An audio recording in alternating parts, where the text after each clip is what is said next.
What is going on, everyone, and welcome back to the Mets Weekly Podcast as we are live at this very moment on YouTube and on X to recap the Mets versus Phillies series, as well as all the latest news and rumors going on in New York Mets land. But before we get into that, I want to remind everyone to subscribe to the Mets Weekly YouTube channel for new episodes of our show that are recorded live after every single series of games during the regular season. For those of you watching or listening on playback, you want to join the conversation in the future, make sure to turn on those post notifications to know when we go live. For those of you in the live chat right now, we love reading your comments, your questions, your concerns, and if you feel like you're being ignored, you're not being ignored, you're just being starred throughout the show. We'll try to pull up as many as we can to keep the flow of the conversation going. Make sure to follow Mets Weekly on X and on TikTok for my co-host Frank's post-game reactions after every regular season game, which are titled the Mets Frankly Post-Game. And for our audio listeners, make sure to follow us on all your favorite listening platforms to not miss the new episodes and the audio versions of those new episodes that go up at 9 a.m. the following day. Also, make sure to give us a 5-star review. That would be greatly appreciated. So without further ado, let's get into episode number 168. And to be honest, man, I have no idea where to start, to be honest. I have no idea where to even start because there's just so much. The Mets just went into Philadelphia, and I just want to say, even though, again, out of respect to everyone that is on the team, but in full exaggeration, this team gave up. They quit. They went into Philadelphia, and for every single one of these games, they flat out gave up, whether it was from the jump or at a certain point in any of these games. They lost every single one of these games in the most brutal fashion that the Mets have done all season long. All season long. You had offensive ineptitude. No one can score. Not giving any run support for a starter who actually did well for you. You had first inning blow-ups by the starting pitcher. You had self-inflicted wounds by the bullpen. Hitting batters, giving up too many base runners. You had defensive miscues that led to blow-up innings. You had complete blow-ups by the bullpen in general. You've had blown leads. You had complete disappearance of efficient offense, all wrapped into a 4-game series against a division rival that just completely, not completely knocked you out, but completely knocked you unconscious in the division race. Division race is gone. You're done. You're not coming back from that. And now they put themselves in an even more difficult situation in that final wild card spot to where who really knows at this point if this team is capable of making the playoffs. Because like I have been able to say recently and for a long time, of the awful stretches of baseball they've been playing, this team looks like they deserve to miss the playoffs. And they've looked like this for quite a while. And for those of you who constantly shoved their win-loss record in my face for the first 2 months, here's a win-loss record for you. The Mets, since May 1st, that's a majority of the season. We're in the middle of September now. They're 55-61. Is that a good baseball team? Didn't think so. And that basically is where it all comes up to the laws of averages, of like people like to say, or whatever. No, this is exactly who they are. They can only succeed in spurts. They're not consistent on a daily basis. They're not coherent on a daily basis. And when adversity completely hits them in the face, they just lay there on the ground, sobbing. That's it. That's the 2025 Mets. And I'm sure they'll have a really good series coming up. You know, I don't know, maybe they cool off Texas, so they do well against San Diego, and everyone's like, oh, well, the momentum's back. Guess what? It's all going to disappear, because that's all they have done all season long. And they're putting that on the main stage right now in September baseball. And they did it all to themselves. All to themselves.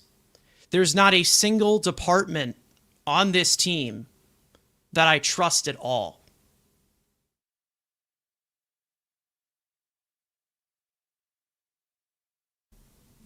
You can't pinpoint what the problems are with this team anymore, because they're all the problems. All of them. What exactly, to go the other way, what exactly does this team do well? Is there anything that this team actually does well? Because probably the top answer you'd have would probably be like stealing bases efficiently. They've even sucked at that too this past week. That's starting to unravel.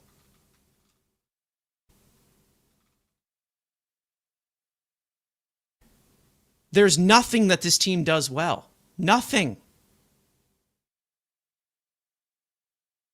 And they constantly do it to themselves. They constantly do it to themselves. It's not them running into a good pitcher or running into a good hitter or this.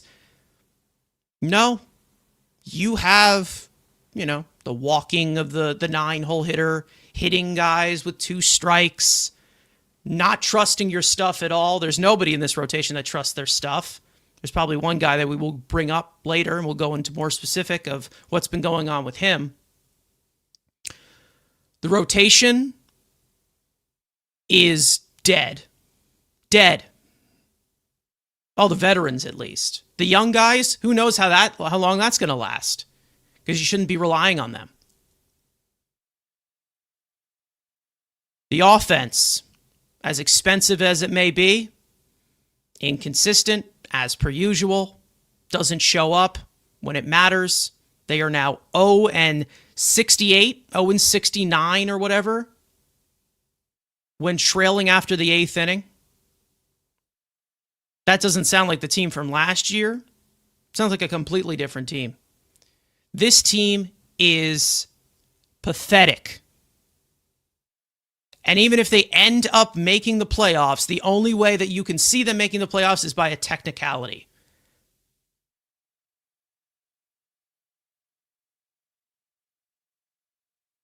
By the way, the Giants just play like shit. Or the Reds play like shit. But that's going to have to happen pretty quick.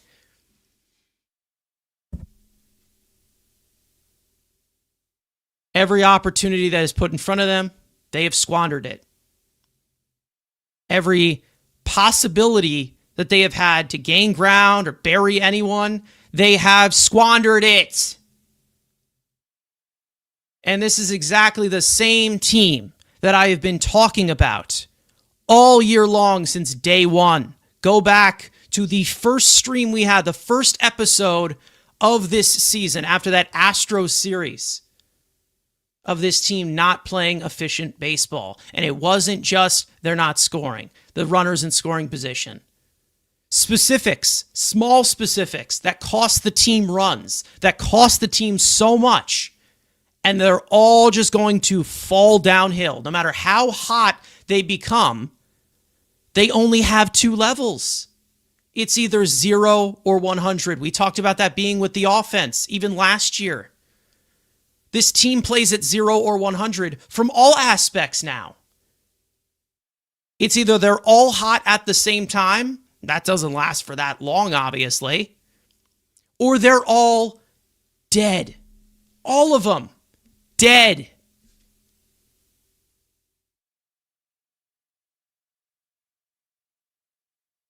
What excuses can you make anymore? There are none. I don't care if they're still in a playoff spot, because they haven't played like a playoff team in a long time. They haven't played like a winning team in a long time. They are just hanging by the thread, hanging on the crutch of that great start that they had, held up by a pitching that is now collapsing into itself. And now, from that pitching aspect, all you're doing is relying on kids to come through for you. What's going to happen when they experience struggles because they're rookies and inexperienced? What's the next plan? There is no other plan. Pathetic.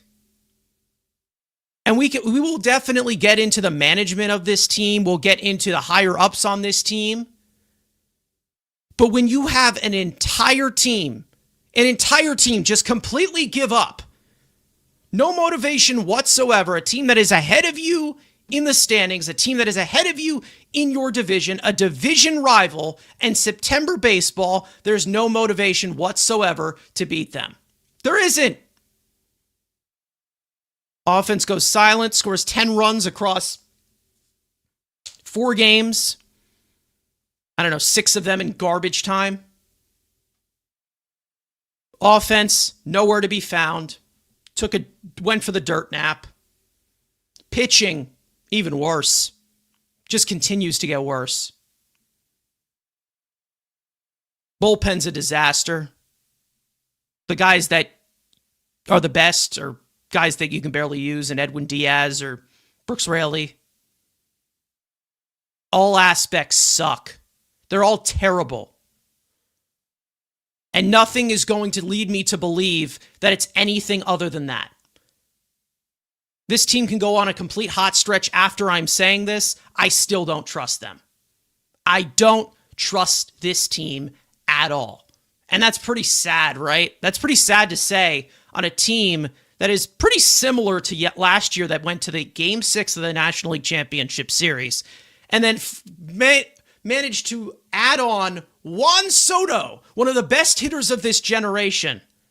And somehow we are in a spot where we don't trust this team to do anything at all. They can't do the simple things right. They can't even lose properly. Anybody see Game 3? Where they just made this rally with 2 pinch hitters off the bench with Sanger and Mullins. This is a frustrating baseball team. It's not well put together, I think we can all say. And there's plenty of factors to go into that.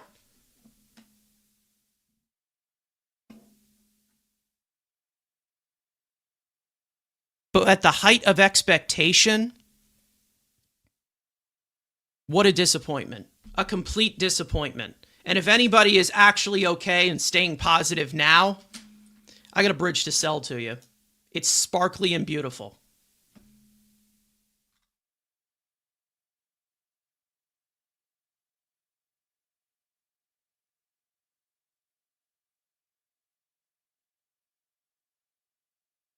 And there's plenty of factors that we can get into, obviously. Drew McQuinn here in the chat saying, hey, gang, I haven't seen the last couple months. Are we still ahead by the Phillies by 7? Nope. We are not. Evan's saying it's only September. No need to worry. Exactly. We'll get him by Christmas. Matt in the chat as well. Jay-Z saying I'm at a loss for words with this team. Truly pathetic. This team laid down and surrendered. 0 fight, 0 heart. Pretty much. Pretty much. We've got Radian in the chat as well. I think there's plenty of thoughts in here that are very, they're very valid. They are.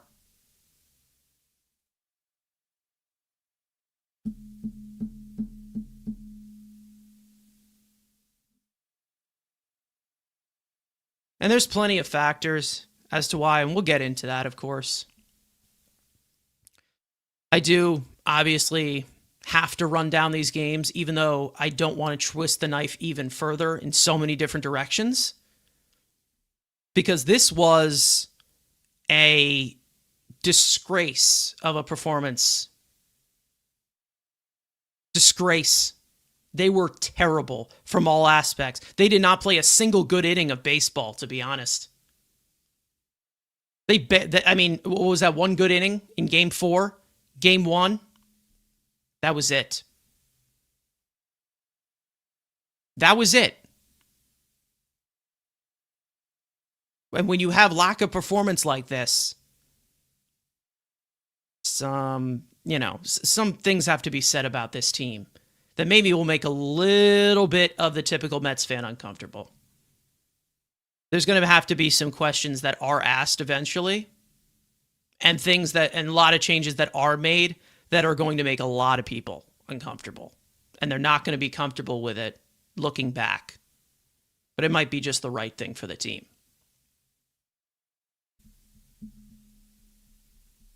And I could be alluding to many things, because there's plenty of things that I'd love to get off my chest about this team. Unfortunately, we still have baseball games to be played.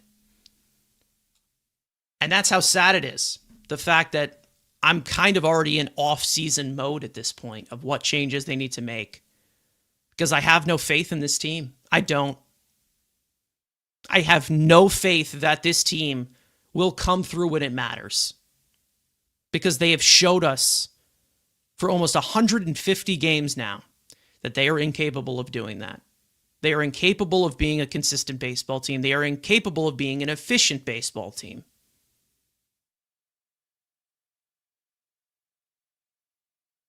And we all know what it is alluding to. And again, like I said, it's going to make people very uncomfortable. But there really is nothing you can do when you continue to fail like this. May seem typical. Because, Mets are going to do the Mets things, but shouldn't be accepted. Shouldn't. And if people are actually accepting of this performance, because they're still in a wild card spot, you don't get it. And maybe there will be a rude awakening eventually. But I'm not going to sit here and try to convince everyone that this team has not played winning baseball all year. Because they haven't. Quality of wins matters. Quality of wins matters. And that's what we have been saying all year on this show. No matter if this team blew a team out, won 10 in a row, did this, did that, we said there was still plenty to be left on the table for this team to show the actual potential of this team. And for things that they don't clean up, sometimes the most simple things that they don't do, they will come back to bite you. And what is happening right now? Because if you think the Mets are in a good position right now, at the rate that they are going, I don't know what to tell you. I have absolutely no what to tell you. I have no idea. Now, this obviously is a 4-game set. All 4 of these games were pretty much over real quickly, to be honest, before the final pitch. But let's run these down. Unfortunately, I have to do it. For those of you who want to mute this session, I don't blame you, because I wouldn't want to relive these games either. This is probably one of the worst series I've ever seen this team play in a long time. And I've seen some really, really bad teams. But from all aspects, this was an unmitigated disaster. And I actually went to Game 2. I got to see Game 2 live. Wasn't fun. Phillies fans are loud. They're very loud. They are a very loud bunch. And listen, they have every right to cheer for their team, but but I'm just going to say, not a fun environment to be in when your team's just getting completely destroyed. They failed to show up, and it shows in these 4 games. So let's run through them as quickly as I can, obviously, because we all know what happened. You start off with Game 1. Nolan McLean made his 5th career start, and he did not have his best stuff, but he worked in and out of traffic well. He'd pitch into the 6th inning, face 2 batters, allow a leadoff single. And after he allowed a leadoff single, he'd get pulled for Gregory Soto, who would finish off the inning with a strikeout and close the book on McLean. 5 1/3 innings pitched, 7 hits, 1 earned run, 3 walks, 5 strikeouts on 91 pitches. Brooks Raley would come on and toss a scoreless 7th. Ryan Helsley would toss a 1-2-3 inning with 2 strikeouts. But the Mets offense would do absolutely nothing for 9 innings, getting carved up by the struggling Aaron Nola for 6 of them, getting 5 hits all game, going 0 for 4 with runners in scoring position to drop this series opener in Philly and pretty much put a bow on the Mets' National League East hopes for a 10th consecutive year. 1-0 final score in the first game. Game 2, Sean Manaea would make the start, and he'd get tagged for some loud contact in the first 2 innings. More on him later, but he'd end his day with 5 innings pitched, 5 hits, 4 earned runs, 1 walk, 5 strikeouts on 96 pitches after getting shut down by Ranger Suarez for 6 innings, down 4-0. Mark Vientos would finally get the Mets on the board in the 7th inning with his 17th home run of the year. But Justin Hageman would surrender a 3-run homer to Kyle Schwarber in his 2nd inning of work. He'd wear the rest of the game, surrendering 5 earned runs in total on 75 pitches, down 7-1 in the 8th after a 1-out double by Jose Siri. Juan Soto would drive him in with an RBI single, and down 9-2 in the 9th, a 1-out single by Starling Marte, followed by a double from Francisco Alvarez to make it 2nd and 3rd. Jeff McNeil would cut the Phillies lead to 6 with an RBI single, but that would be all as the Mets lose their 4th straight and back-to-back games in Philly in Game 2, 9-3. Game 3. Clay Holmes would make the start and struggle with his control and command all day.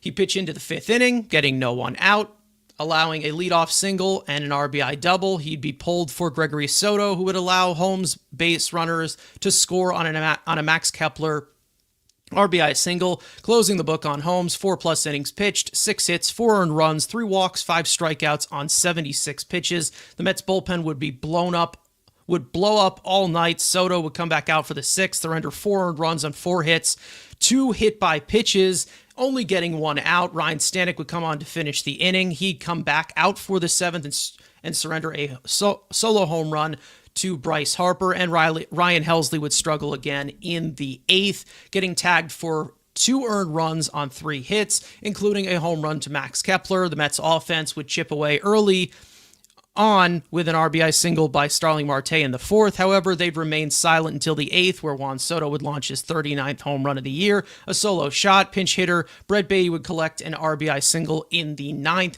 but the game was already out of reach, handing the Mets their 3rd consecutive loss of this 4-game set and their 5th consecutive loss in Game 3, 11-3. Game 4, the Mets bats would jump all over Jesus Luzardo in the 1st inning, getting back-to-back singles by Lindor and Soto. Mark Vientos would get the Mets on the board with an RBI single.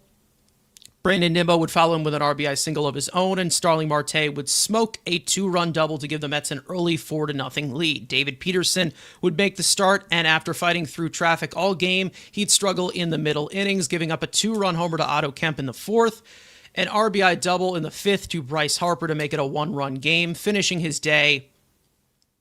After finishing that 5th inning, 5 innings pitched, 7 hits, 3 earned runs, 1 walk, 8 strikeouts on 86 pitches. Reed Garrett would come in for the 6th, and he'd completely implode, surrendering 3 earned runs on 3 hits, only getting 2 outs. Brooks Raley would come on to finish the inning to keep it a 2-run game, working around a walk of his own. Tyler Rogers would pitch the 6th and toss a 1-2-3 inning. Edwin Diaz would toss a 1-2-3 1, 2, 3, eighth with a strikeout, but the Mets bats would completely disappear after that 4-run first inning with Jesus Luzardo and Yohan Duran retiring the next 24 batters in a row to finish the game and complete a 4-game sweep of the Mets in Philly, 6-4. The Mets are now 76 and 71 on the season. They have now lost 6 in a row, with the NL East division almost completely in the rearview mirror,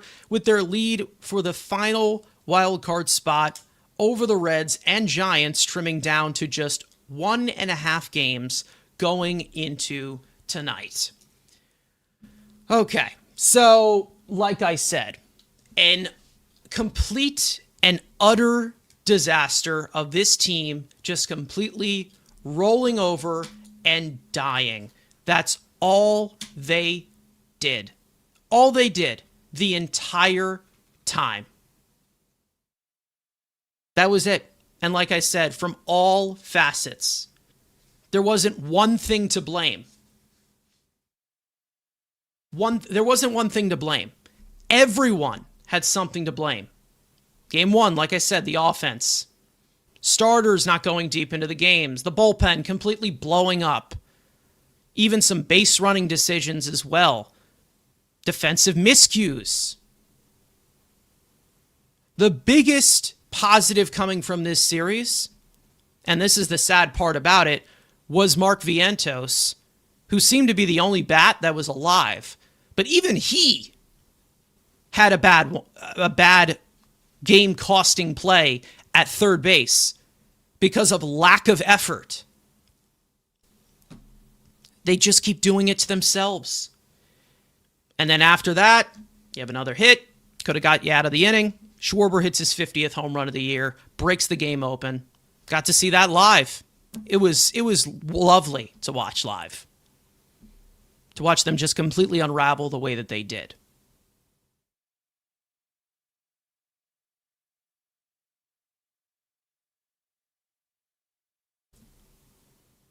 Sean Manaea, will get into him later. Clay Holmes, kind of just what I expect at this point. But just like Gregory Soto that came after him, hitting batters in 2-strike counts. Are we expecting the Mets to just be sitting there saying, oh, that's what we're doing now?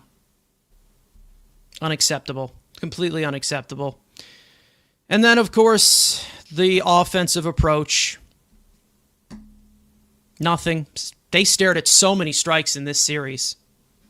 So many strikes. And constantly we talk about it all the time. Plenty of people say it in the chat all the time. They don't protect the plate with 2 strikes. They don't have a 2-strike approach whatsoever. They grounded into plenty of double plays in this series too. Everything went wrong. And the only part to blame is the Mets. It's not bad luck. It's not this. It's not that. The Mets had a chance, to get back into any of these games. They didn't take it. Francisco Lindor, brutal in this series. Brutal. Alonso, where the fuck were you, man? Where was Pete Alonso this entire series? Does anyone know? I guess Nimmo was okay. Like I said, Vientos produced.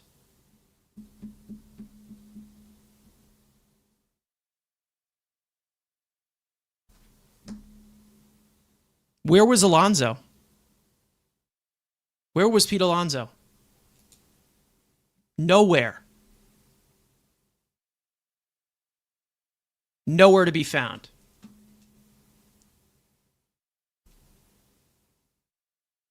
Nowhere.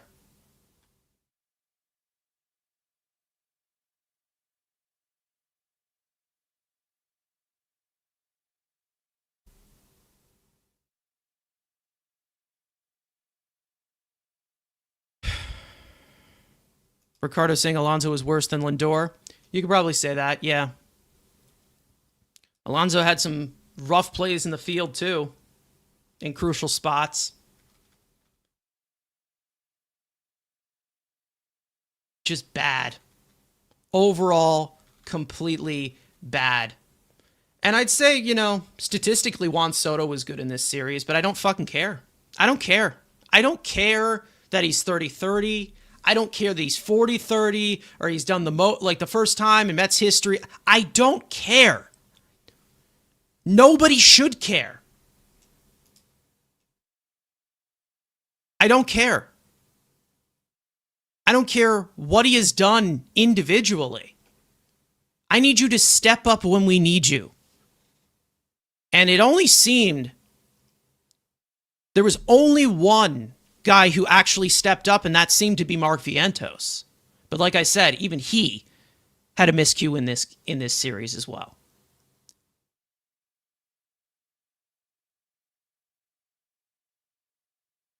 The trade for Gregory Soto is a bust, by the way. I'm just going to put it out there. I guess he started off okay, but this is the same.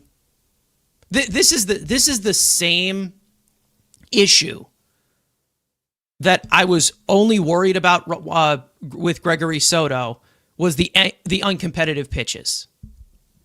Ryan Helsley still looks like shit. There's no saving that either. Cedric Mullins, holy shit, man. You suck. I'm not going to just sit here and try to be objective about this at this point. We're in the middle of September. Cedric Mullins is terrible. Awful. And not to mention, when you're seeing on the other side, Harrison Bader, former Met, another guy that was also traded at the deadline, completely outplaying you and probably looking like the best trade deadline acquisition. Boy, that's got to sting as well, doesn't it? Mike Mayer put out a tweet. Harrison Bader has beat up the Mets all year because he was with the Twins and he beat us up when we were in Minnesota. Another series we lost that we shouldn't have lost. But we ended up doing it. Mike Mayer put out a tweet that Harrison Bader has 19 hits against the Mets this year. Cedric Mullins has 17 as a Met. That's how sad that is. So just one opponent, Harrison Bader is outplaying the entirety of the tenure that Cedric Mullins has had. Disaster. A complete disaster.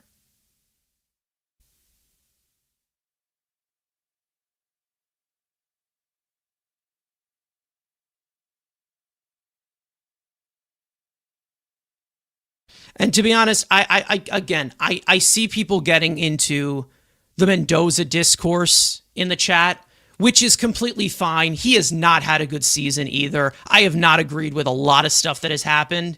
Unfortunately, I don't think he goes. So if we're going to talk about firing the manager, I don't know what to tell you. I don't think he's going to end up going. So I feel like that's going to be on more notice next year. But the decisions, I mean, I just, it's so hard to say anything that goes on what part and what part only when it's like how many of these options that looked good at the beginning, that looked like actual good acquisitions, such as the bullpen. Soto has had success. Helsley was one of the best relievers in all of baseball for multiple years. Tyler Rogers, when nobody is reliable whatsoever. Do I feel like this may be just what I've been talking about constantly of this team just being completely poorly coached? Probably. But I know that everyone will get on my ass for criticizing Jeremy Hefner. So I'm not even going to go down that rabbit hole right now. We'll save that for the offseason. But I also think that the message that's being sent just seems to be a mail-it-in mentality. That's how it feels. It just feels like we're all just mailing it in.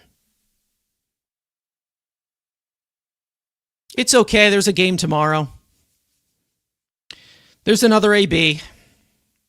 Doesn't matter if we come through.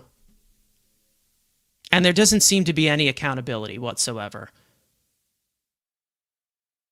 And that's the fact of people that talk about all the time, the Mets are always in this situation. Well, you know, there's no leaders in this clubhouse. Again, Martinez, Iglesias, all these other veterans that were here last year. If that's the biggest factor that doesn't help you turn things around, and in addition, you add Juan Soto, you were never good in the first place. And to be honest, maybe this is the entire reality of the core of this team. Maybe there is no leadership on this team alone. Maybe Lindor isn't a leader. Maybe Nimmo isn't a leader. Alonso. Soto just got here. But what have they done on their own? All they have done is collapse. And this is more of an off-season topic, but it's more relevant now because everyone will sit here and talk about, 2007 and 2008 of comparing it to that. Let's compare it to things that this actual team has done. Lindor, Nimmo, Alonso, who else you can put in there? McNeil, Diaz, whatever you want to put in there. Those same core players, those main players. Let's talk about the Steve Cohen era. 2021, they were in first place for months. Completely lost it, won 77 games.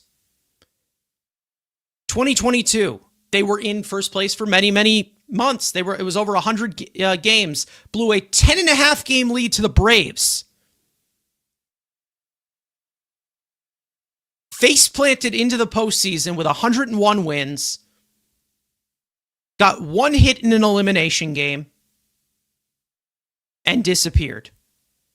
2023, they just made an older team older. Ended up selling at the deadline because they couldn't put together anything. 2024, 11 games under 500 after May ended.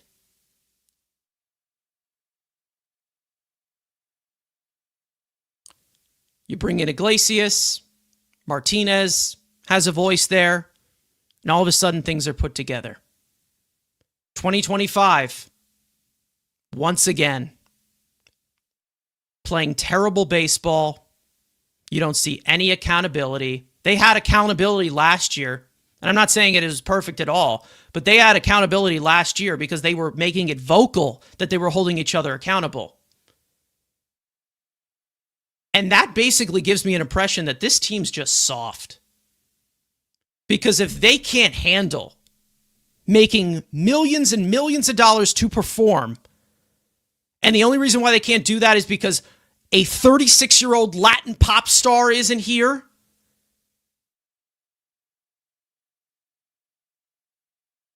and a veteran DH who's unemployed right now isn't here, that's an issue.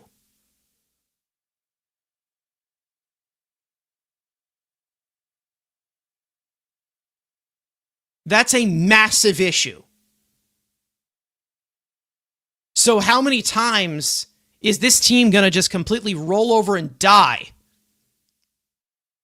before we say, okay, maybe there's some changes that need to be made that maybe some people won't be comfortable with?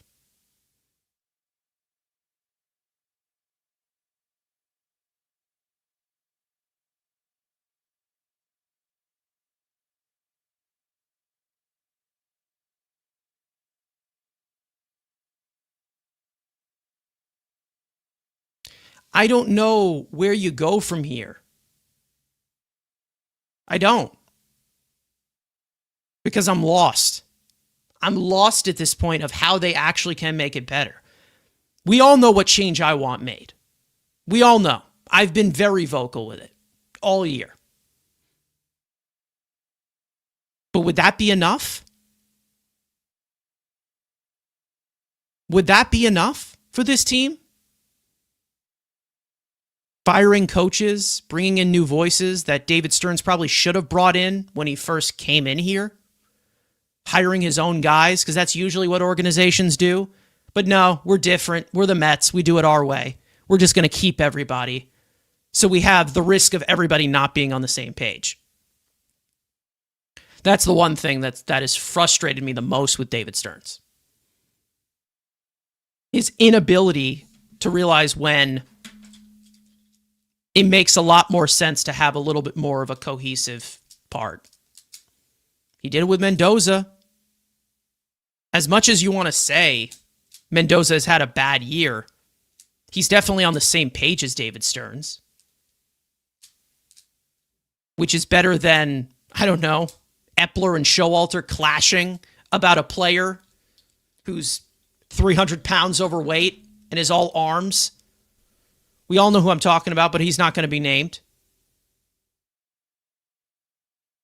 At least they are on the same page. At least Mendoza and Stearns. I don't know about anybody else. I don't know. I really don't. And that message that's being sent, I actually do want to get into some of those quotes. Lindor and Mendoza laid it all down on the line, and they said, because this is the supposed leaders on the team right here in the organization, they were vocal and they talked about the Mets' inconsistencies all season as a whole. And I do want to talk about these quotes because it, again, I'm gonna say the quotes first, and then I'm gonna give my thoughts on them. But it's all really, the inconsistency, the funks that the Mets have been going in, where it just doesn't seem like anything's going smooth. Carlos Mendoza had quite a bit to say, talking about the Mets' rough skids that they have had this year in 2025, saying, I think some guys from the rotation are having a tough stretch. When you're playing a lot of games in a row and you're not getting a decent length or decent outings, it's a trickle-down effect. That's on the pitching staff, the ABs. The game is obviously different. There was times where we get some starting pitching and the offense seemed to cool down. We haven't been able to consistently put it together, the whole package. They asked him about possibly getting out of it. How does it happen? He says 25 guys pulling each other together. It's not easy. I don't know how many times we have gotten into streaks like this where nothing seems to be working for us. But again, we have to stay positive. We're in control of the situation here. It's not ideal where compared to the whole year. But like I said, we have to take it one game at a time. It starts on the mound, obviously, and we'll go from there. Now, obviously, offensively would come a lot more from Lindor. But when it comes to Carlos Mendoza, basically just saying exactly what he is seeing, of course. But when Lindor talks about the overview of this season, saying we haven't been consistent, it's just one of those years where things haven't clicked for a long time. In baseball, there's ups and downs. Those are guaranteed. But you try to limit the downs and ride the highs as long as you can. And for some reason, it's been a wavy season. We're still in a position where we can make the year look completely different. And everyone is pushing towards that, fighting to try to get on that wave and ride it as long as we can. Baseball is a game of momentum, and we haven't been able to capitalize on the time we have had momentum. And I think he's cueing into that August where the offense was fantastic, but they still were like 11-16 or 11-17. And he talked about the mindset of picking up the slack, saying we just have to stay optimistic, fight for each other, and just play better. I have to play better. I gotten a hit in this series. And at this point in the year, I have to get on base and have to help the team. Pete has been having some good ABs. Nimmo is having some good ABs. Soto is having some good ABs. I have to be better for this team because like I said at the end, it all comes down to playing baseball the right way. So from what I'm seeing here, they are well aware of what's going on.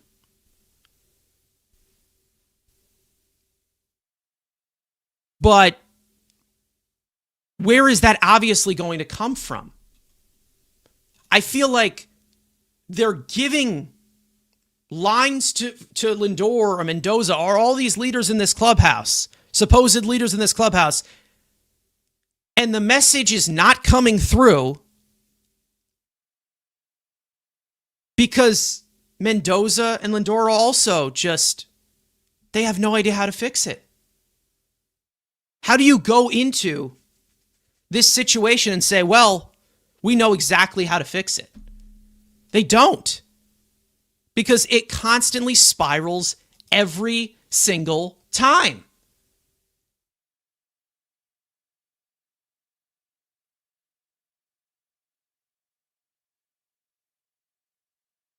A better message has to be sent, and it hasn't been sent at all.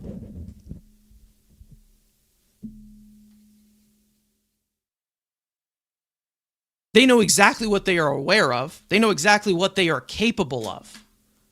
But when you get quotes like this, we're in control of the situation here, from Mendoza, how long have you been in control of this situation and done nothing with it? Like, be real for a second. They've been in a playoff spot since day one, probably. Since week one of the season. And they haven't played like a playoff team all season, all year. So are they really aware of the situation here? Or are they just not executing? They're not doing this, they're not doing that.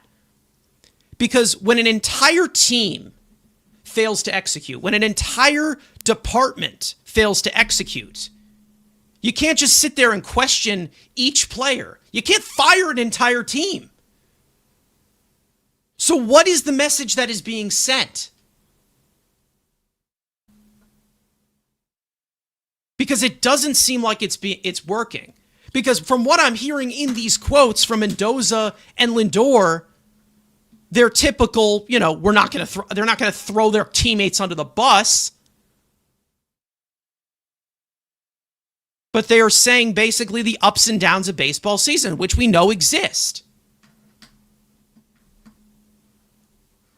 But the message isn't being sent. We're not seeing it at all being translated out onto the field. Because again, every single time when this team screws up,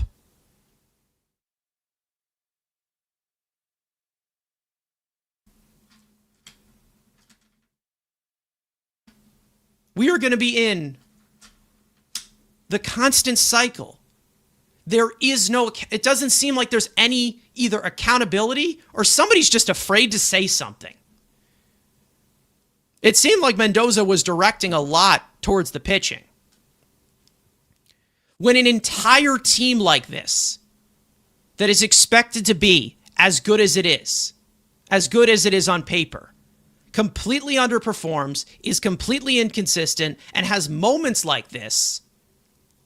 And once again, I will say it again, it goes down to the coaching. And some people will tell you that the coaching does not matter and they're not a factor. Well, these guys aren't executing properly. And there still is more of a display.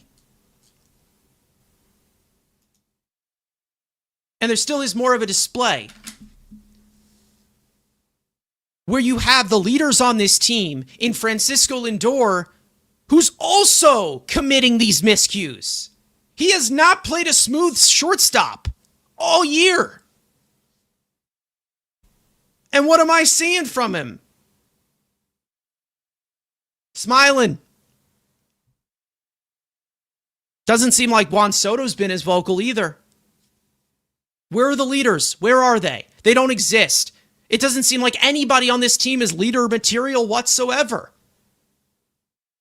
And the most experience they have had with this team as leaders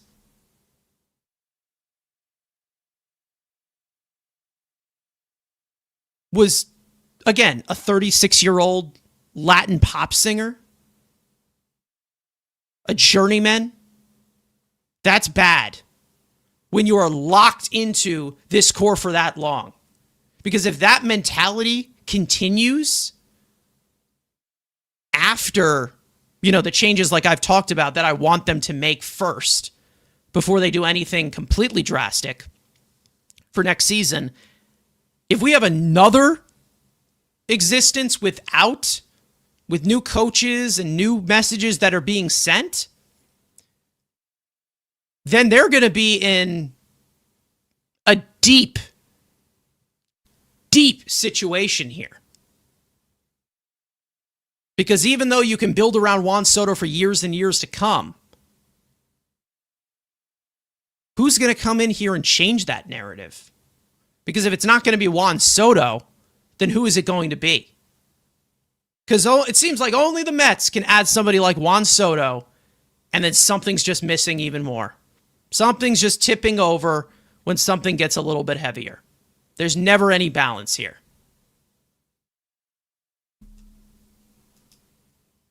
Lindor knows he hasn't played well. Didn't play well in that Phillies series. Everything he's saying, everything they're saying here is true, but it seems like just all talk. All talk. All of it is talk. Because they don't come through. They don't.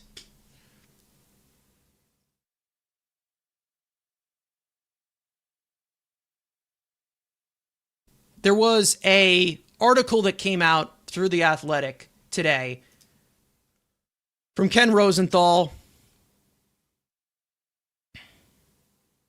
And from within it, there was a quote that said, "The Mets' big stars, Juan Soto, Francisco Lindor, and Pete Alonso, are viewed by those with the club as good people. They work hard and surely want to win as much as Harper, Schwarber, and Turner, but something seems off with this team." And what is that? What exactly is that? What is off with this team?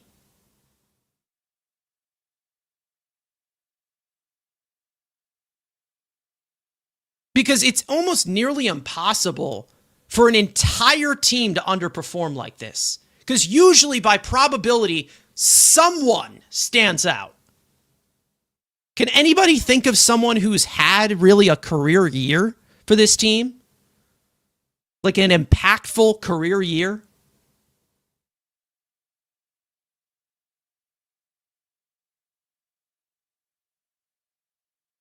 No. Pete Alonso to start off the year? He hasn't been good for a while. He's had quite a stretch where he's not producing. Lindor's had a couple of rough stretches.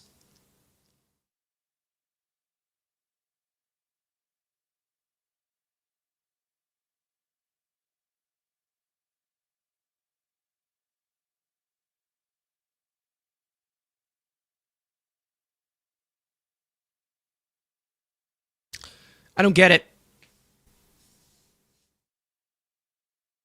I really don't get it at all. Game for War saying there's no team chemistry. Their big star 4 years, Alonso, has been hit 345 times.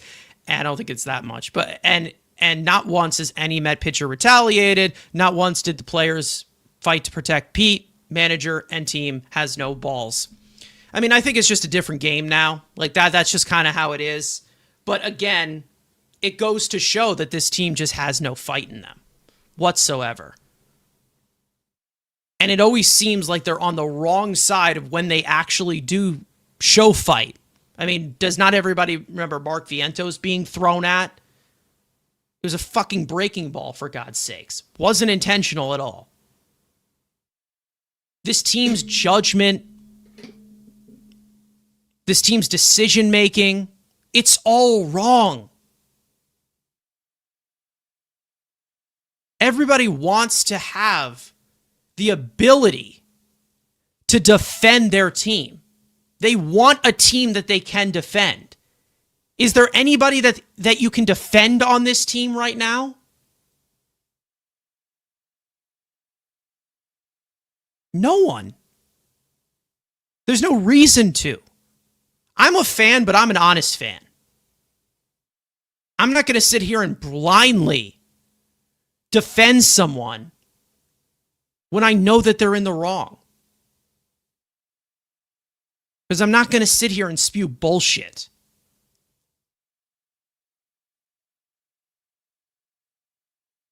And some people may not like me because of that. And that's because I will tell the truth. That's why. I will be honest. And that's how I've always felt about this team. That's how I felt at the beginning of the year when they were playing like this. It's all sitting to reach the surface. All of it. All of it is coming to the surface. This team, where they're facing, we all know who they're facing tonight, right? We all know exactly who they're facing tonight. But this team, they could put 10 runs on the board tonight, would not blink an eye. Because I know it's at the end of the tunnel. And then that might make me sound negative or miserable. But what if they showed you that makes you think anything else? That they are capable of anything else? Because they're not. They haven't been capable of it all year. And if you want to talk about the lack of focus, the lack of this, the lack of that, one stat you can always point out to, again, they are 0-63, 0-64 when trailing after the 8th inning. Not to mention, they also made some crazy history yesterday. Did you guys know this? The Mets are the only MLB team in the modern era to score 4+ runs in the first inning and then have nobody reach base for the rest of the game and end up losing. That was the first time that ever happened last night. Did you know that? Typical, right?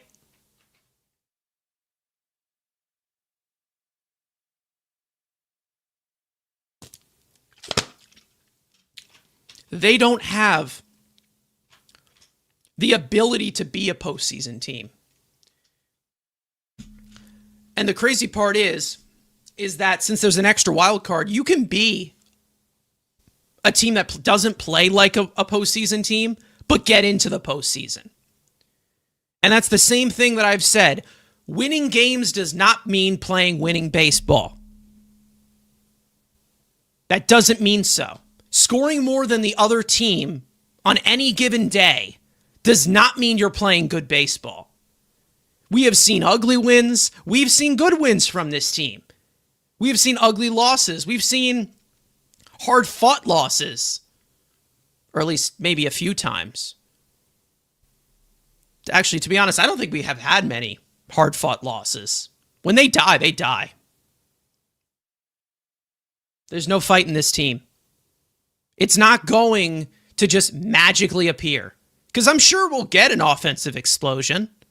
Maybe in one of these upcoming games, sure. But they can't play tight games. Guess what you're going to be doing the postseason? You're going to be playing tight games. You can't just blow everyone out.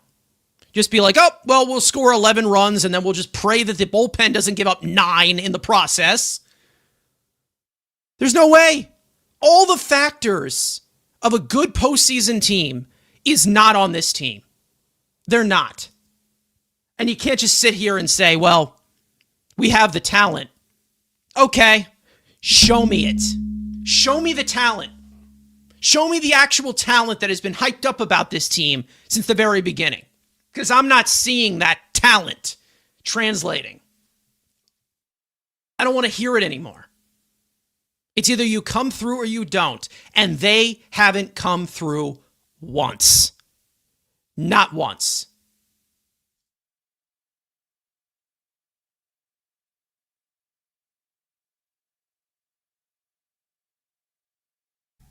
This team is soft. They are. It shows with their work on the field. And it even shows with the message that's being sent.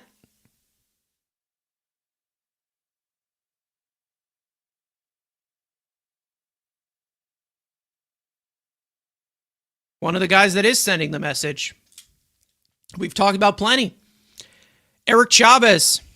Mets are 0-6 since he did a little victory lap on Instagram. I don't know if you guys follow it, but, you know, if you follow Twitter, you'll see it. He talked about, well, guess what? Since the stats of the Mets, since them in runners in scoring position, since August 2nd, they've been great. And he captions it with, for the stat keepers. And guess what happened after he opened his mouth? The Mets are 0-6. And the offense completely disappeared.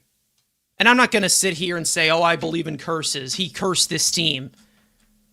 It's the fact that this organization, they constantly reward anything.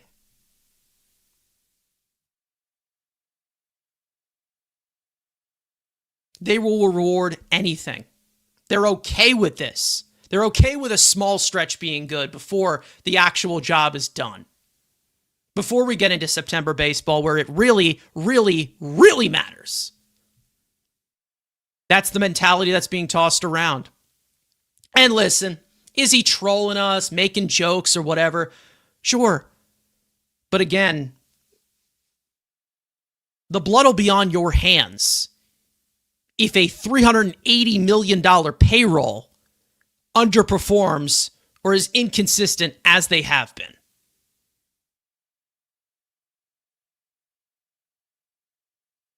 You're going to be facing this good type of pitching in the postseason.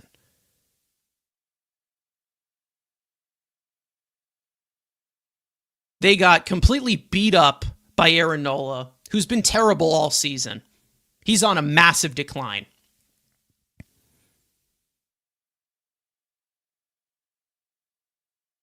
Christopher Sanchez, good starting pitcher. He carved them up. Ranger Suarez, good starting pitcher, carved them up. And then they face their fourth best starter or fifth best starter in Jesus Luzardo, beat him up for the first inning, then disappear. They got carved up by Hunter Green. And just this little stretch, you're facing good pitchers, and that all just went away. And everyone just wanted to sit here and ignore that a majority of the August offense was against guys like Joey Wentz of all people. And all of these back-end rotation starters that if they lose it, they're going to lose it big.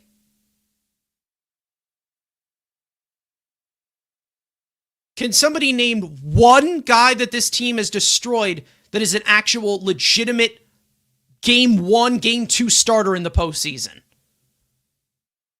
In that stretch in August. Who did they beat up? Who?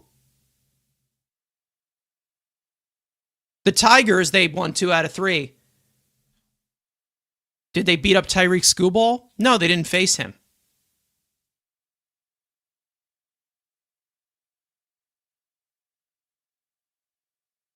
Who were they facing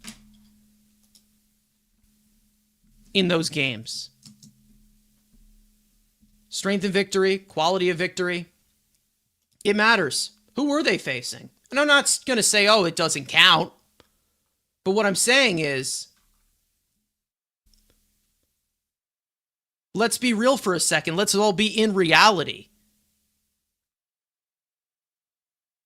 Those 2 offensive explosions against a really good Tigers team. Game 2, Sawyer Gipson-Long, who's pitched 51 innings at the major league level. That first game where they scored 10 runs. Let's see. Who were they facing? Charlie Morton. The 500-year-old Charlie Morton. That's how we get back on the wagon. That's why I don't trust this team. That's why. Because in context, yeah, it's great that you're hitting, but to reward them for beating up bad pitching or beating up subpar pitching that isn't as high profile, this is all this Mets team does, and that's their mentality. Well, in our last 4 games, we're batting .422. Good job. Congrats. Continue. There's 162 games. You are a $380 million payroll, and that's what we are concerned about. The little small samples that will make this team look good. So what little small sample are we going to use now to make this team look good right now?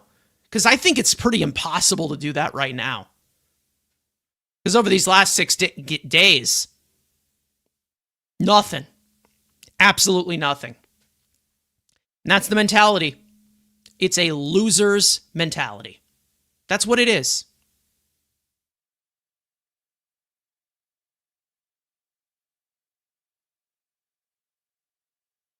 And everyone can fight me all I want. Fight me all you want. I don't care. I stick by it. I'm not going to blindly defend bad baseball.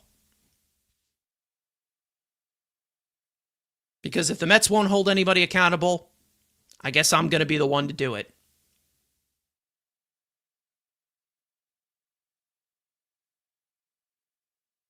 I don't know what to say at this point. Other than they're in a shitty spot. Will they get out of it? Maybe. But who knows?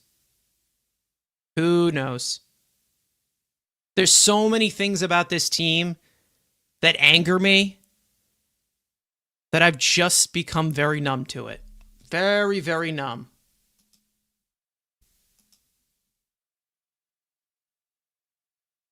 There's little details.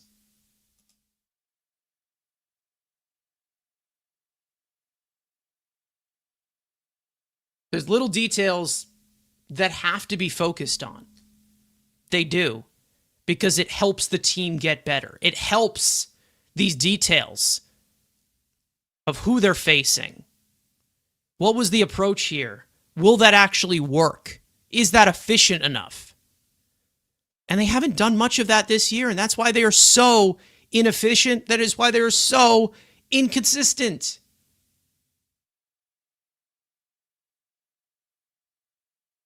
I don't want to hear we have to play better. You've had to play better all year because you haven't been good. They haven't played good baseball all year long.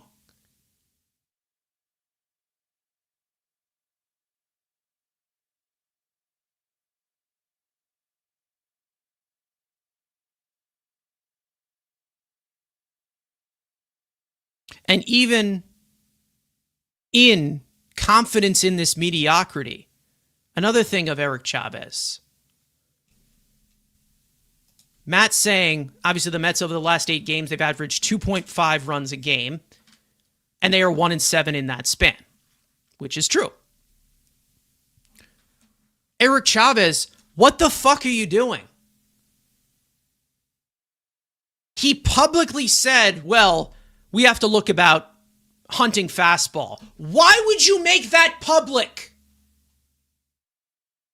Why would you make that public why would you make the new approach public? Because you need to prove something so much? You need to show that you're a genius? Everybody knows that you should be hunting fastball the way that you should and probably protect the plate on 2 strikes. It took you 130 games to do that and need to just say, oh, well, guess what? I'm a genius. So why would you put that into the open? I understand that Eric Chavez is a 85-year-old dinosaur who probably doesn't even know how to use social media. But other teams listen to other things. and they're going to use that advantage to bully you. Guess what just happened? Again. Because Eric Chavez can't stop running his fucking mouth.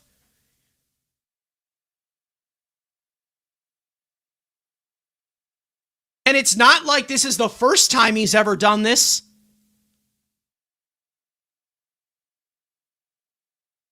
Stupid. Idiotic. Stupid. This is all it is. Self-inflicting. From all aspects. Not even just Eric Chavez. The players on the field. Everything. Do this. Do another. Execute this poorly, but with a bad decision that you made. Because you're not paying attention. Lack of focus. Lack of fundamentals. Even from management. Why was Jeff McNeil in center field when they took Peterson out of the game yesterday? Why?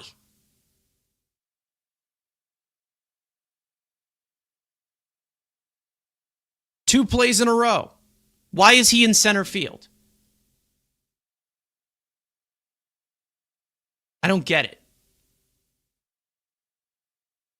I don't get it at all.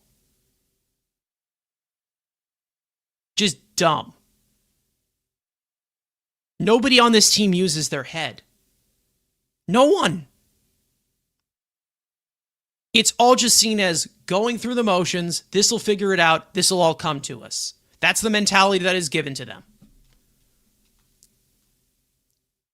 And whether you have Mendoza or Lindor giving you whatever message or whatever, it's not being sent. It isn't.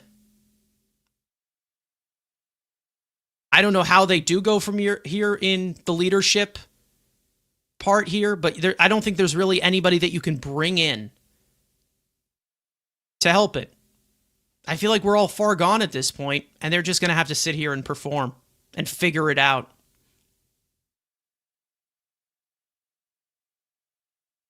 It's crazy.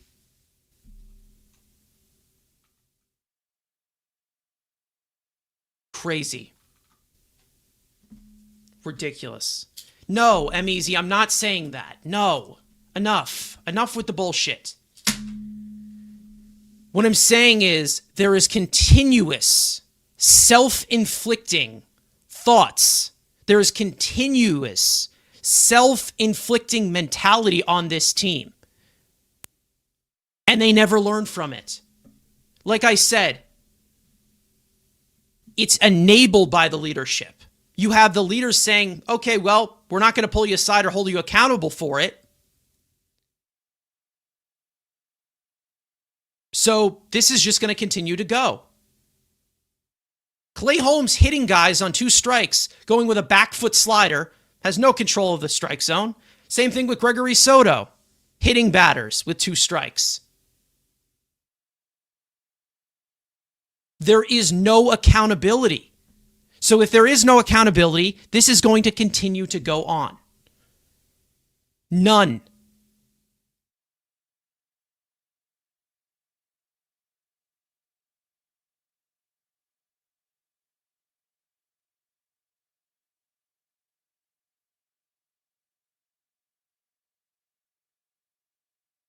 It has nothing to do with the results are what you blame on Eric Chavez. The results you blame on Jeremy Hefner. It's the fact that there is nobody in that clubhouse to tell you that is not okay. Let's try and fix that. Because if that snowballs, shit like this is going to happen. Where a team is just completely sinking like this one. It's about the message that is being sent. What is okay and what is not.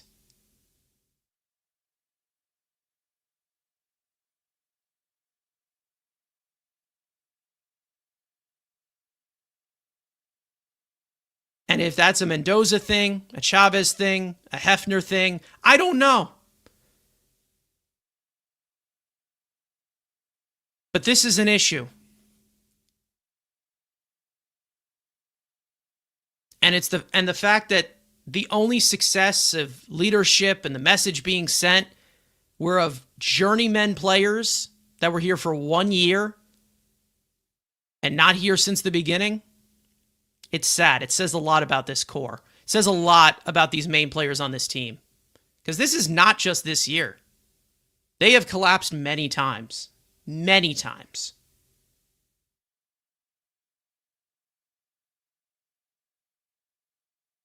And how can you even justify that they're going to continue or bounce back from it again?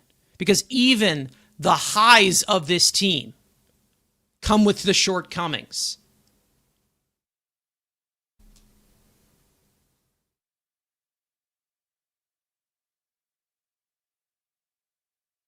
When they were leaving the league in scoring runs for a month, where was all this Chavez heat? That's the problem. Do we understand that is the issue?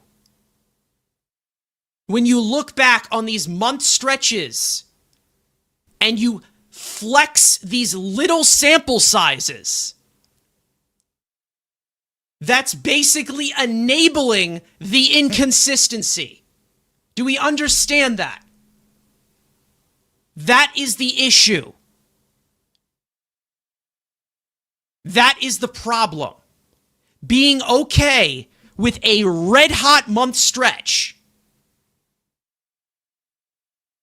And then, when it all doesn't sustain, because it won't, because it wasn't sustainable whatsoever, especially with a lot of the approaches that they had,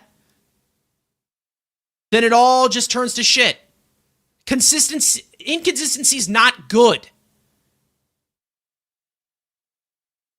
Being great for a month, that isn't good. That's even more frustrating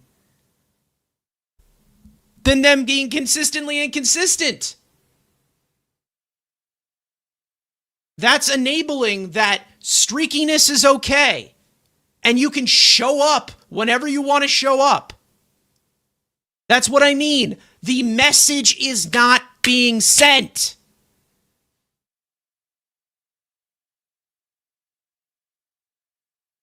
There is no message. And it's not just Chavez. It's not just Hefner. It's not just Mendoza. If you want to put Stearns in the mix, fine, do that. You want to put Cohen in the mix, go ahead. There is no message that is sent. And the only way a message is sent is by bringing in veterans who have never been here before, who are at the end of their careers apparently, and we have to pull off some miracle gimmick stretch from June on. That's not going to happen every single time. Someone's going to have to step up. Who's going to step up? I don't know. The guy's making millions and millions and millions of dollars. Some of the highest paid players in all of baseball can't step up and come through when they need them. We all know who gets the most ABs in the ninth inning. Like we said, they're winless this year when they are behind in the ninth inning. Or the ninth going into the ninth inning after the eighth inning. Who gets the most ABs? It usually is Nimmo, Lindor, Alonso, Soto. The top four. So are they going to step up? I don't know. Will they lead by example? Well, they are.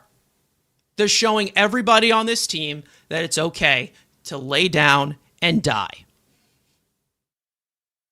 That's exactly what they are doing. Tell me I'm wrong.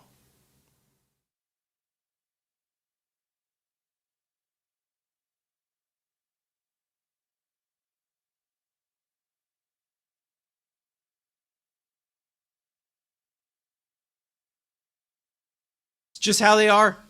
It is. So there's a reason as to why a month stretch of offense, even though there was other factors where the pitching was so awful too, they still weren't winning games. They still weren't playing winning baseball, even with them hitting the way that they are, because playing winning baseball doesn't just mean hitting.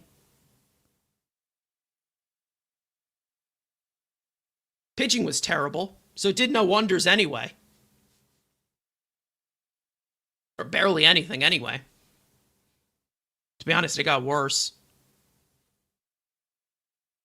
Matt's saying here in the chat, saying the sign of a well-coached team is that they have a solid baseline median performance.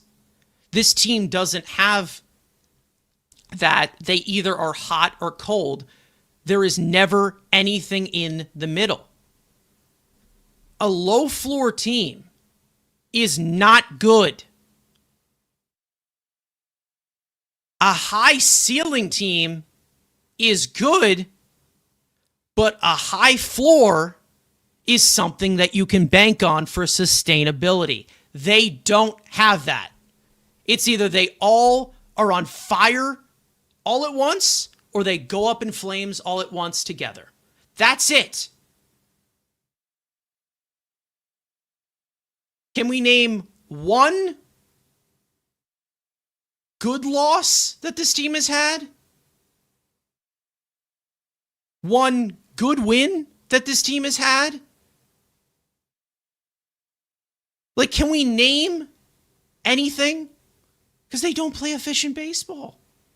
They don't. They haven't done it all year.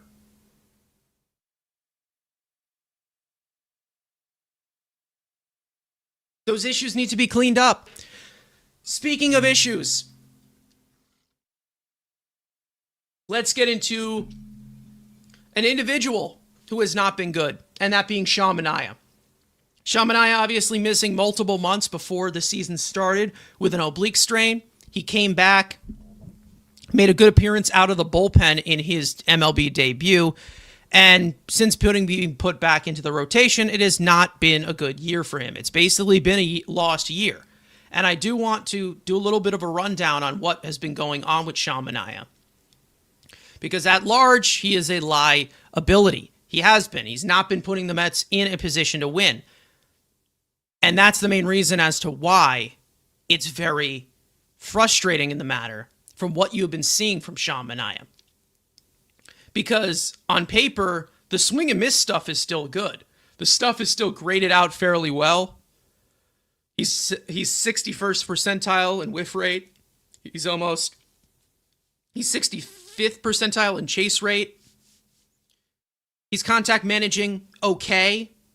His sweeper is getting plenty of swings and misses as well. Great quality of contact. His fastball, obviously, from that low arm angle. Different type of fastball shape, obviously. Usually you're looking at 15 to 16 inches of induced vertical break, especially from that certain, release height that you usually see. But he's a lot different because he's from a lower release point. He's basically been more of a two-pitch guy all year. And this year, 5.76 earned run average so far. He's only pitched 50 innings because he's not going deep into games. He's not walking anyone. He's striking out a ton of batters, but he's not able to go deep into games. The home runs are up a little bit, obviously, and we're seeing him get hit hard. Velocity is a little bit down, but he never really has needed velocity. He's more of just a guy who can throw from deception, and that's always been good for him. Right-handed hitters have been killing him. All 10 home runs that he's given up this year have been against right-handed hitters. They are slashing .265, .329, .517 this season against Manaea. And I'm doing this obviously because he's officially a qualified pitcher, whether you're talking about Savant or StatCast. And I feel like there is some details that are being ignored here. And I'm getting a little bit not just frustrated in the matter, but I'm getting a little confused. I'm not in the locker room. I'm not Sean Manaea. I'm not Carlos Mendoza. I am a fan. I'm a podcaster. That's what I am. But from putting together clues, putting everything together as best as I can, okay? Putting everything together. Here's the deal. Before he came back, there was a setback in his rehab due to loose bodies in his left elbow.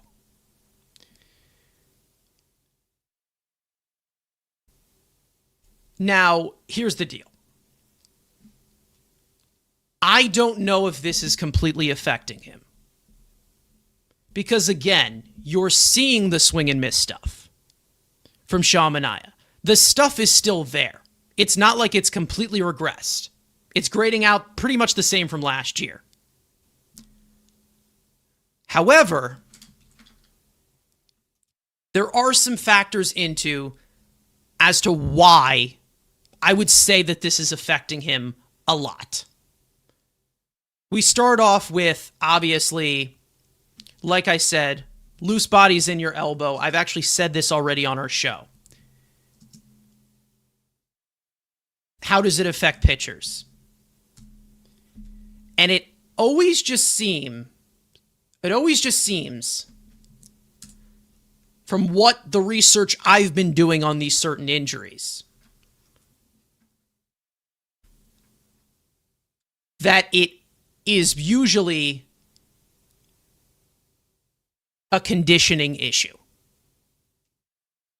And when you have that conditioning issue, usually you have the stamina issue. And that's usually not being able to go deep into games, which he hasn't been able to.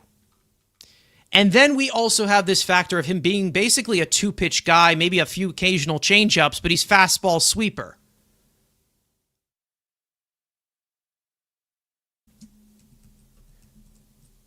Well, I mean, we all know what type of pitch usually has the most wear down on your arm, right? We know the sinker. Sean Manaea used a sinker a lot last year. That was one of his bread and butter pitches. He's used it 1% of the time this year. Last year, 24% of the time. One of his priority pitches. The sinker. I think we all can agree that. Obviously, taking away the sinker, taking away the slider too. And then the cutter, obviously. We all know Noah Syndergaard, with his arm issues, having trouble. And they said that he's only allowed to throw fastballs and changeups. Couldn't throw a sinker. Again, different situation. But I feel like we are seeing little sprinkled in factors, that there's something going on with Sean Manaea, and it probably just would be better off if he got the loose body surgery. Because obviously the Mets have limited options with this rotation. You're obviously basically leaning on these three youngsters. You hope to get Senga back. Hopefully David Peterson figures it out. But again, I'm really starting to see a guy that is not in pitching shape, or he's not in pitching condition, but he's basically just fighting through it. Because again, I wouldn't say this if the stuff wasn't there. Because the stuff is 100%, like he's still getting plenty of swings and misses. He's still throwing plenty of strikes, more than he did last year. But it seems like we're just overcommitting way too much with this fastball sweeper, and he's starting to get it figured out in the middle innings, and he's also in that midst of it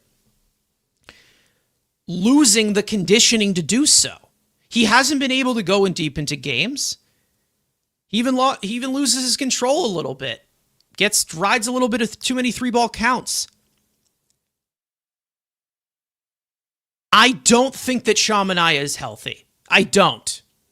And I'm not going to sit here and make excuses for him and say that, this is what it is. But what I'm saying is, I don't understand why he is still pitching right now. Like, I don't understand why he is on the mound. I understand wanting to be there for your team, wanting to pitch through it. But, like, it's very obvious this is not the same Sean Manaea we had last year.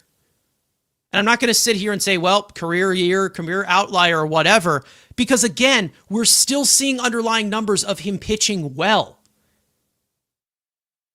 He's in top percentiles for walks and strikeouts.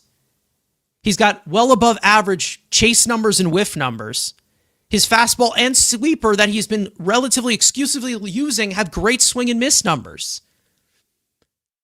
It's maintaining the stuff. So does that mean that he isn't healthy? Or does that mean that he should not be starting right now? Does that mean maybe they should just stack Holmes and Manaea onto together? Maybe. It could be possible. That might be something that they have to do. I know Frank has mentioned that before, so credit to him. But they might have to do that because it doesn't seem like Sean Manaea can go deep into the game. Riding up pitch counts way too early. And I do think that he will be fine. But I don't think he's going to be fine this year. I don't. I have no confidence. I don't want to see this every 5 days. It's basically the same way that I feel kind of about Senga right now. Senga, I have a strong feeling that maybe we're going to hear of an injury we haven't even heard of in the offseason. That's how scared I am with him. Different story. We've already talked about Senga. But Sean Manaea, the stuff is still there. Like the basis is still there. But there's factors into this as to where, is he pitching through it and overcompensating with it and it's hurting them? Maybe it is. Because like I said, he's not throwing a sinker at all. He usually has the most stress on is someone's elbow. Loose bodies, like I said. Conditioning issues usually happen. The ability to maintain the same motion. And add on top of that, the low arm angle that he made a change with. That can't be comforting either. He is definitely fighting through something. It's very obvious. Because if he wasn't, he wouldn't look like a completely different pitcher that still looks from last year, that still gets that swing and miss stuff, but he's not able to give you starter type production or go deep into the game. Because I do think that Sean Manaea, when it's all said and done, if he is 100% healthy, he's going to be fine. He's going to be a solid number 3 in the rotation, a solid, number 2 if you need him. But that's not what he has been right now.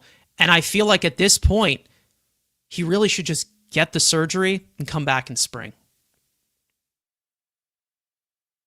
Because that's the only explanation I could have for him just not being sharp. Because underlyingly so, he has been. The stuff has been sharp. He hasn't just completely regressed. It just doesn't seem like he can use it to a full capacity. And it's hurting this team. It really is. It just seems like a lost season. I feel like at some point they got to pack it up. However, we did hear from Carlos Mendoza that Sean Manaea is making his next start. So, I don't know if he is fine, but I'd be hopeful for Sean Manaea at the end of this season, but I'm not looking forward to seeing him pitch for the rest of the year. I'm really not. It looks like a mess. Something isn't right. And you can see that it's getting to him. Now, I was obviously at the game that Sean Manaea pitched in this Phillies series. But there were things about Sean Manaea with his body language that it was getting to him. Very obvious that it was getting to him.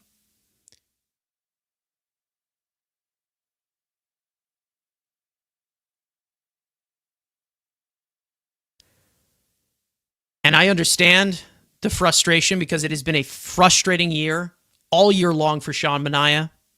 with the injury coming into play, then the setback. But something is off. We know something is off. But I'm here to say that it's not just like, oh, well, he's just terrible now. No, the talent's still there. He just ain't 100% at all. And I don't know why they're just pushing this down. Because it's not like I'm saying, oh, well, we can get by without you. But it's visibly hurting this team that he can't go deep into the game.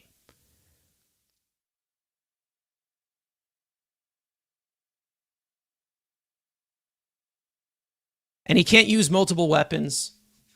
He can't throw a lot of strikes. But he is throwing a lot of strikes to make up for it, to try and make up for the fact that he can't throw that sinker. He has walked 4.6% of batters. That is the 96th percentile in all of baseball among starters. That's pretty good. He's throwing strikes, plenty of strikes. But what's happening?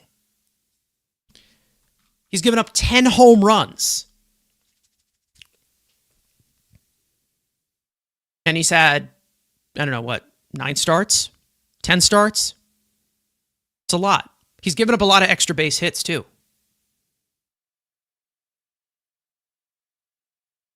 So I feel like there's just overcompensating, trying to push through something that he shouldn't be pushing through. So I'm hopeful for Sean Manaea to bounce back next year. But as long as this is continuing, I have no faith. I have no faith in him when he goes on the mound for the rest of this season. Because it's not going to get the Mets in a position where they want to go with him on the mound. So if I were to give advice, listen, I'm not a doctor. Not. But it's very obvious that something is affecting him. Very obvious.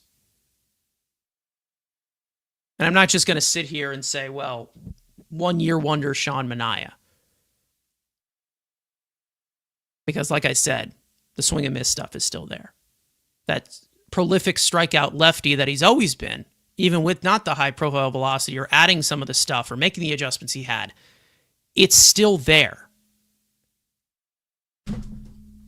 We're just seeing an injury-riddled version of it.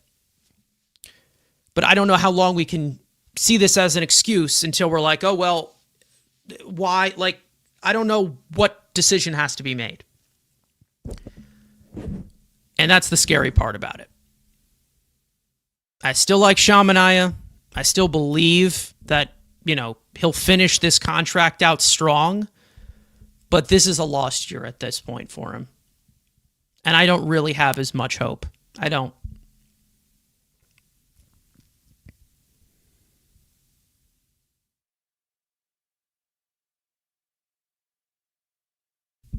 Right-handed hitters, like I just said, have tattooed him. Does anybody remember what he threw a lot to right-handed hitters last year?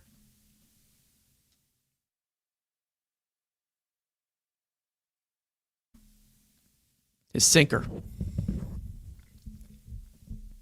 He threw his sinker.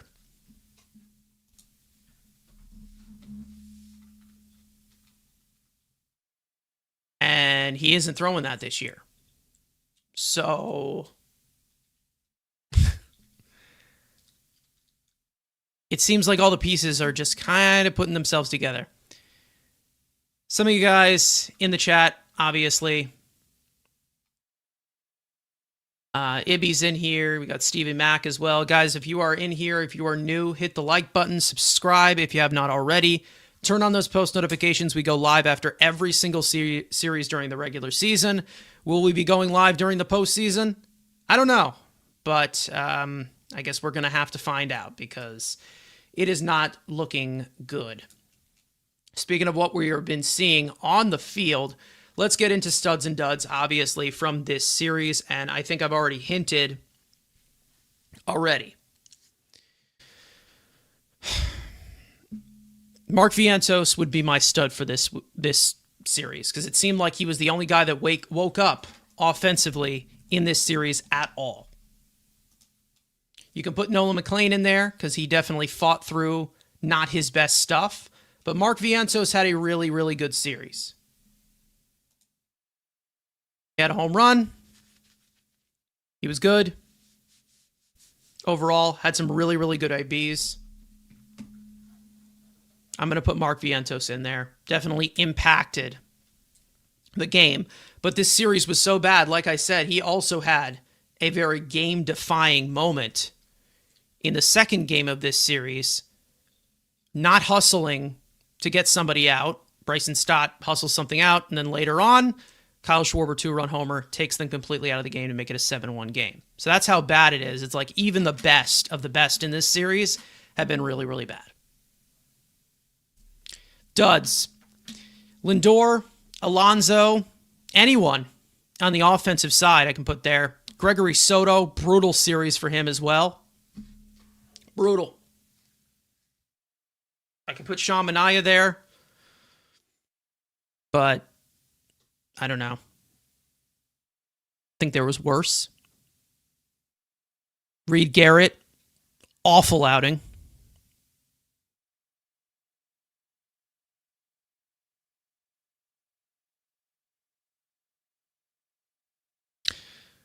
I think, again, the Mets offense was obviously struggling for a majority of this series, for a big majority of the series, and it lies on Lindor and Alonso. Alonso I probably would put there as the top dud. And then Lindor as well. He was not great in this series either. Lots of popping up. A lot of ground balls.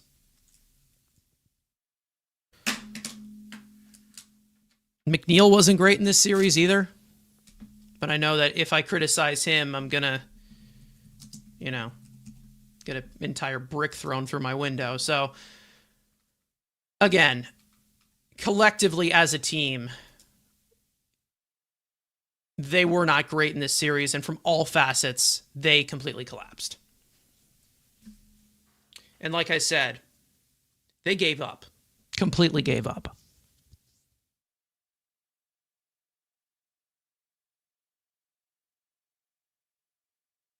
But other than that, let's get into what is to look out for down the road, obviously.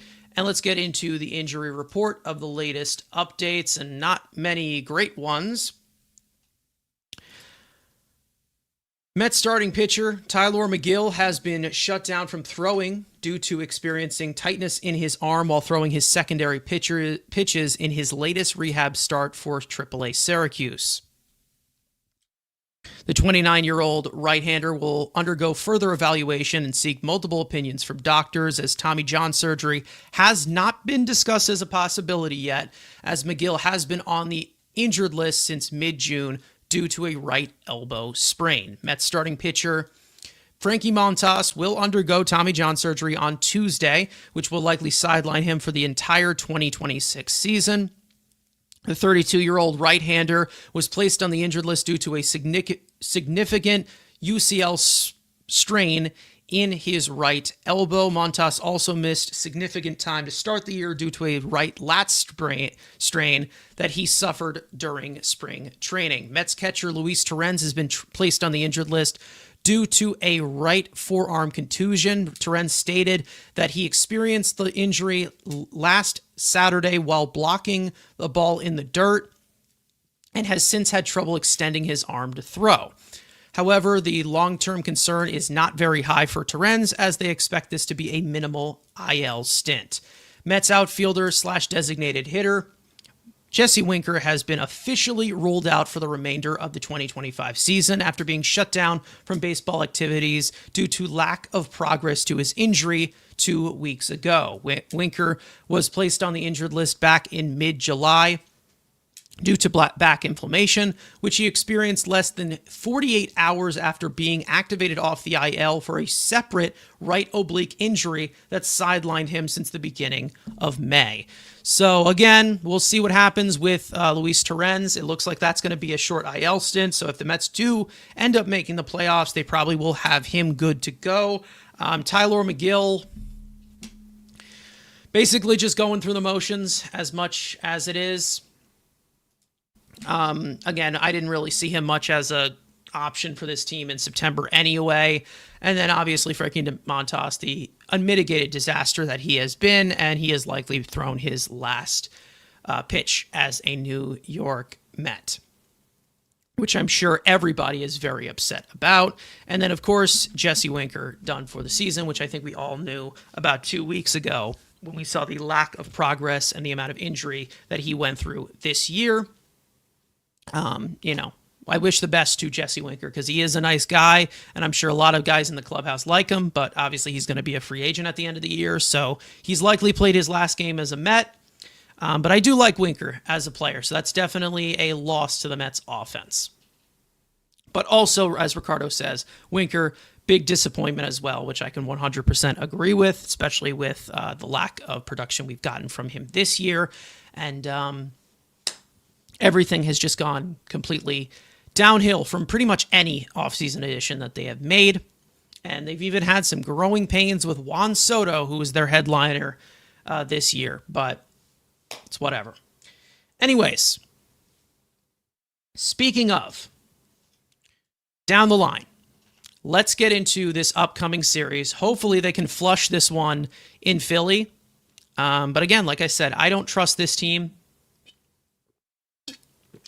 at all to come through.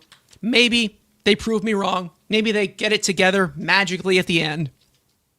But I'm not going to sit here and put my finger on it and completely put any bets on it, put any money on it. I'm not.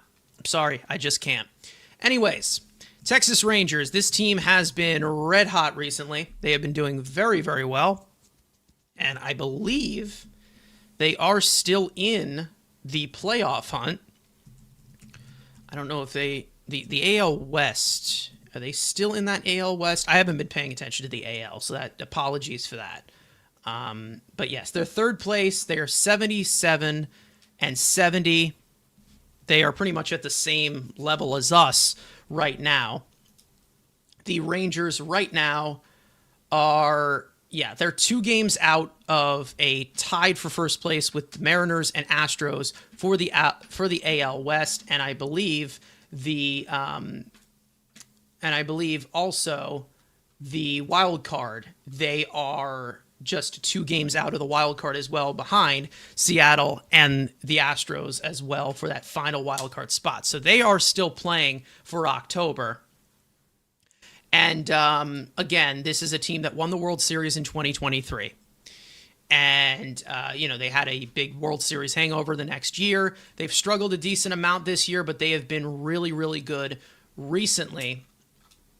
And a lot of that has to do with their offense picking up as compared to what they have been doing recently, what they were doing at the beginning of the season, where it has been just horrendous, just awful. I mean, one of the worst offenses in all of baseball with all that talent, but they've started to pick it up recently, so the Mets definitely have their work cut out for them. Either way, let's get into these pitching matchups for this series, which is about to start in about 20 minutes, actually, as we are live recording this. But Game 1, Mets top pitching prospect Jonah Tong will start the series opener, and the Mets former ace Jacob deGrom will make his return to the Citi Field mound for the first time since October of 2022. First pitch is tonight at 7:10 p.m. Eastern Time on SNY. Game 2, Mets pitching prospect Brandon Sproat will make his second MLB career start. He'll face the veteran southpaw Patrick Corbin. First pitch is tomorrow afternoon at 4:10 p.m. Eastern Time on SNY. And in Game 3, Mets pitching prospect Nolan McLean will make his 6th career start, looking to continue his dominance throughout his first 5 starts, and he'll face the 29-year-old left-hander Jacob Latz. First pitch is Sunday afternoon at 1:40 p.m. Eastern Time on PIX 11. So obviously, there's some storyline here going into tonight. We have Jacob deGrom returning to the Citi Field mound for the first time since that playoff game against the Padres in 2022. So I'm hoping that he is greeted nicely by fans. I am hoping that he gets cheers. To be honest, if you're a Mets fan that is willing to boo Jacob deGrom, you probably should not be there, to be honest. I'm going to tell you right now. If anybody boos him, you're completely out of line, in my opinion. You are. But whatever. Mets fans are going to be Mets fans, and they're going to think that Jacob deGrom was a complete traitor for leaving in free agency. But that's neither here nor there. Water under the bridge. But I will always root for Jacob deGrom. Not rooting for him tonight, obviously. But I will always root for Jacob deGrom. Because obviously what we saw in that 5-year stretch here, it was incredible. Obviously came with some pain with it, but it's whatever. Either way, like I said, their offense really starting to pick it up. Corey Seager is having another great year, let's just say that. And he has been fantastic. Obviously, the Hall of Fame trajectory that he has been on. Josh Jung has really picked it up recently as well.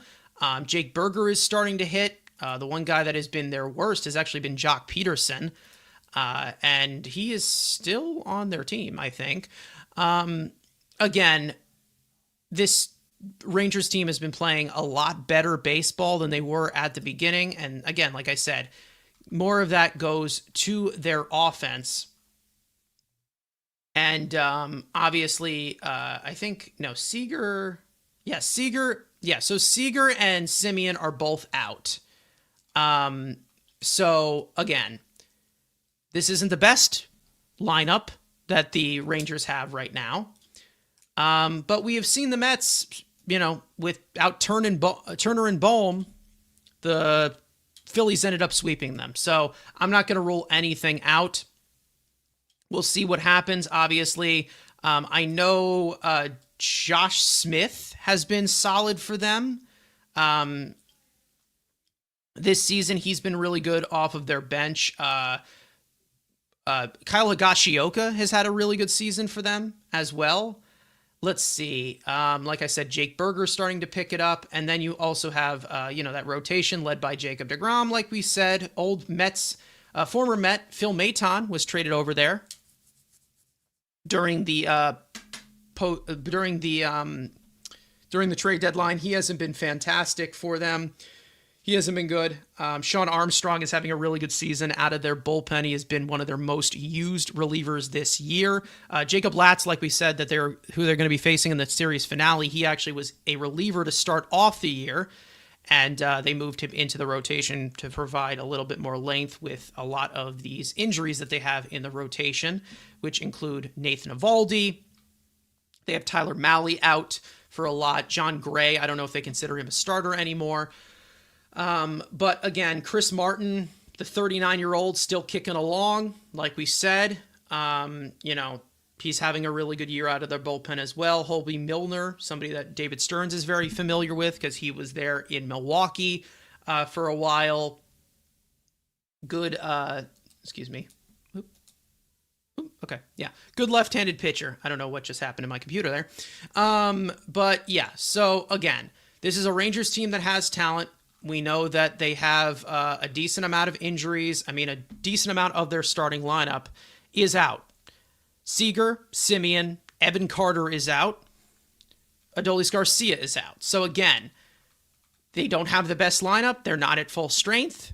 But hopefully, maybe they can put it together. That would be awesome.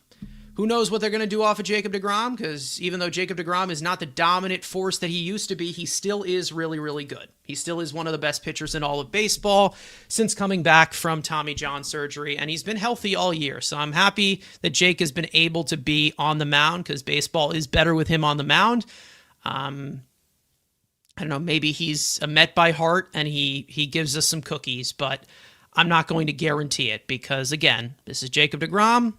There's going to be no free passes, obviously. We know how good he can be, and I'm hoping that he does get a good reception and a good welcome back to the Citi Field mound, because I do appreciate his time here in New York, and I'm hoping, that the Mets play better in this series, but they have a long way to go.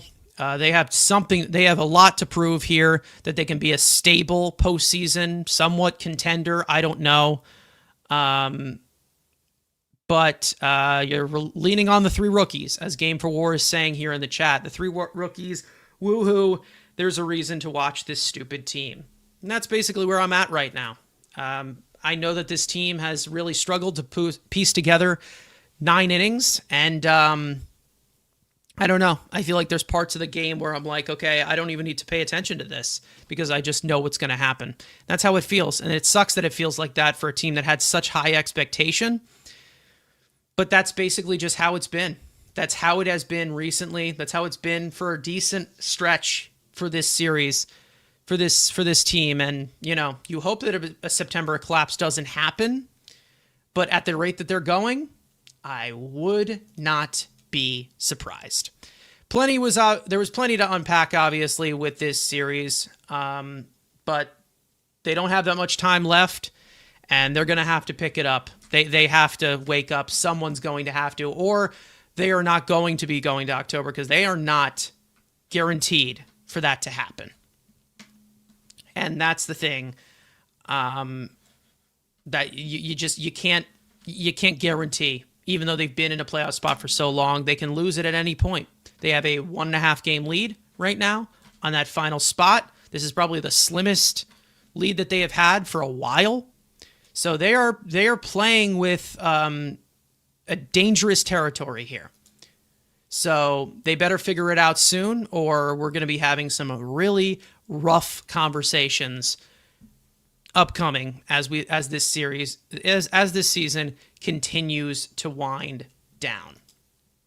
So there are 15 games left, correct? 15 games, 14 games, around there.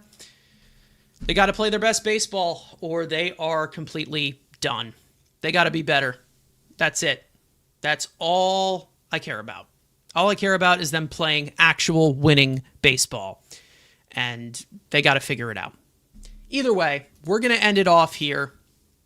Sorry it was just me today, even though I'm sure you guys wanted to hear rants from all my other co-hosts, but I'm sure there's going to be plenty to talk about as we continue to wind down the rest of this season. And, you know, we'll see how the Mets make the bed for them. Either way, thank you guys so much for watching. We hope you guys enjoyed the conversation. Thank you guys for listening on audio. For those of you watching or listening on playback, make sure, if you want to join the conversation live in the future, make sure to subscribe to the Mets Weekly YouTube channel and turn on those post notifications to know when we go live. Make sure to follow Mets Weekly on X and on TikTok. Follow all of us individually, including me, my co-hosts. The game is about to start in about 10 minutes, so we'll send you guys out to Citi Field. Again, if you're going to the game, welcome to Grom back with open arms, all right? Don't do any of that disgusting stuff. Come on. You spent 8 great years here. Don't boo him. Don't do that. That's just, come on. It's unnecessary. No reason to do it. And, of course, like we said, figure it out. A lot has been said. A lot of voices have been raised. Obviously, actually just mine. But, again, let's go Mets. And we will see you guys next time. Hopefully, there is something more positive to talk about.